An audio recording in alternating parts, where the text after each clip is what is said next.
नमस्कार शिक्षणप्रेमी मित्रांनो, मी डॉक्टर रमेश चौधरी. शिक्षण सखा या यूट्यूब चॅनलवर आपले हार्दिक स्वागत. महाराष्ट्र शासन शालेय शिक्षण व क्रीडा विभाग, राज्य शैक्षणिक संशोधन व प्रशिक्षण परिषद महाराष्ट्र पुणे यांचं एक महत्त्वपूर्ण पत्र आहे. पत्राचा विषय आहे महाराष्ट्र शासन व गुगल फॉर एज्युकेशन यांच्यामध्ये झालेल्या स्टेटमेंट ऑफ इंटेंट SOI अंतर्गत राज्यातील शिक्षकांसाठी कृत्रिम बुद्धिमत्ता म्हणजेच आर्टिफिशियल इंटेलिजन्स व डिजिटल तंत्रज्ञानविषयक प्रशिक्षण कार्यक्रम राबविण्याबाबत. तर अतिशय महत्त्वाचं पत्र हे राज्यातील सर्व प्राचार्य डाएट यांच्यासाठी माननीय संचालक SCRT यांचं पत्र आहे. यासाठी संदर्भ आहे शालेय शिक्षण व क्रीडा विभाग मुंबई यांचं जून 2026चं एक पत्र आहे. नंतर महाराष्ट्र शासन शालेय शिक्षण व क्रीडा विभाग आणि गुगल फॉर एज्युकेशन यांच्यामध्ये 19 जून 2026 रोजी करण्यात आलेले स्टेटमेंट ऑफ इंटेंट.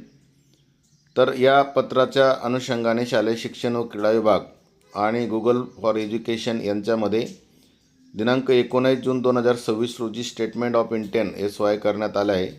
त्या अनुषंगाने राज्यातील शिक्षकांना कृत्रिम बुद्धिमत्ता, डिजिटल तंत्रज्ञान व आधुनिक अध्यापन पद्धती या संदर्भात ज्ञान व कौशल्य प्राप्त व्हावे या उद्देशाने प्रशिक्षण कार्यक्रम राबविण्यात येणार आहे.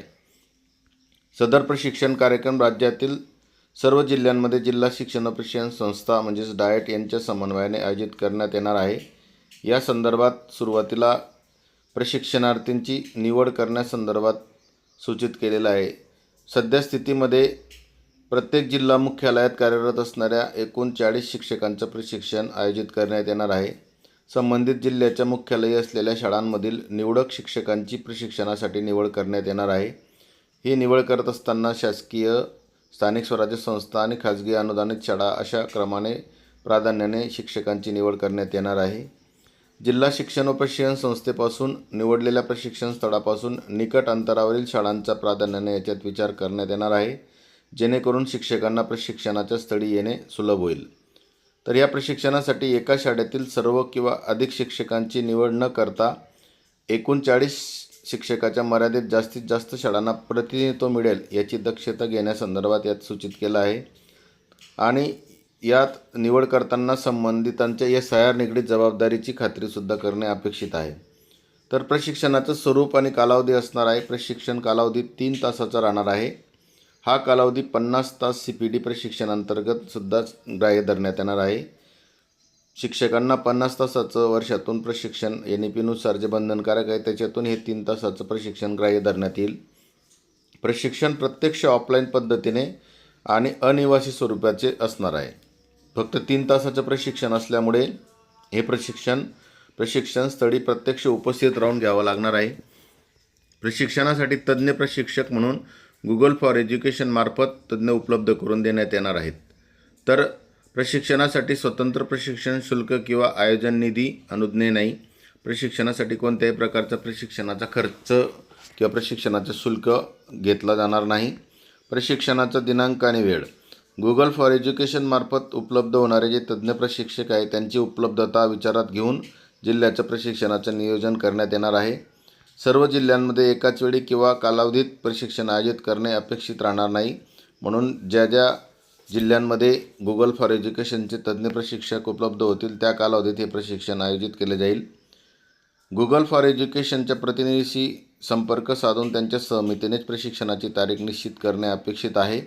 प्रशिक्षणाची वेळ सकाळी 10 ते 1 किंवा दुपारी 2 ते 5 यापैकी जे योग्य असेल किंवा स्थानिक परिस्थितीनुसार ते वेळ 3 तासासाठी घेणं अपेक्षित आहे. प्रशिक्षणाची वेळ निश्चित करताना शिक्षकांच्या नियमित शैक्षणिक कामकाजावर कमीत कमी परिणाम होईल याची दक्षता घेणे हे सुद्धा सांगितले आहे. म्हणजे सकाळच्या सत्रात जर शिक्षक असतील जास्तीत जास्त तर दुपारी प्रशिक्षण घेणे किंवा दुपारी जर शाळेत जास्त काम असेल तर सकाळच्या वेळेत प्रशिक्षण घेणे असे अपेक्षित आहे.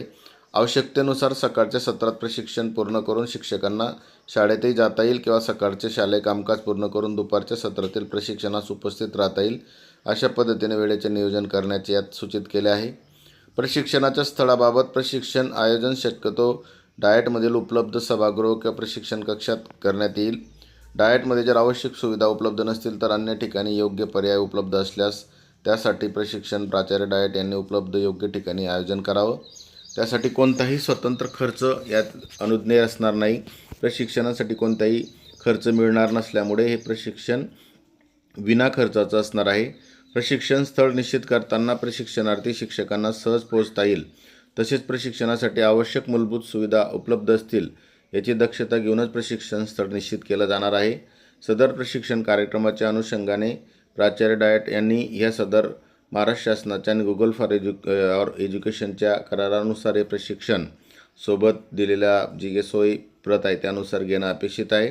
तर सदर अधिकाऱ्यांनी सदर उद्देशपत्राचा अभ्यास करून सदर प्रशिक्षणाचं नियोजन करावं असं माननीय संचालक राज्य शैक्षणिक संशोधन व प्रशिक्षण परिषद यांनी हे पत्र निर्गमित करून प्रशिक्षणासाठी सांगितलेलं आहे. अतिशय नाविन्यपूर्ण असं गुगल फॉर एज्युकेशन आणि महाराष्ट्र शासन यांच्यात झालेल्या या SOI AI डिजिटल तंत्रज्ञानविषयक प्रशिक्षण शिक्षकांना सुरुवात झालेली आहे. सुरुवातीच्या पहिल्या टप्प्यामध्ये 40 शिक्षकांचं प्रशिक्षण होईल आणि टप्प्याटप्प्याने भविष्यात आणि बहुतांशी शिक्षकांचं प्रशिक्षण हे होईल.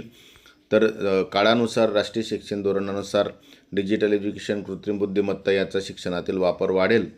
महाराष्ट्र शासन आणि गुगल फॉर एज्युकेशन यांच्यामध्ये झालेल्या करारानुसार स्टेटमेंट ऑफ इंटेंट म्हणजे SOI अंतर्गत राज्यातील शिक्षकांसाठी कृत्रिम बुद्धिमत्ता आणि डिजिटल तंत्रज्ञानविषयक प्रशिक्षण कार्यक्रम भविष्यामध्ये निश्चितच शिक्षकांसाठी एक सफल आणि उपयोगी असा प्रोग्राम ठरणार आहे.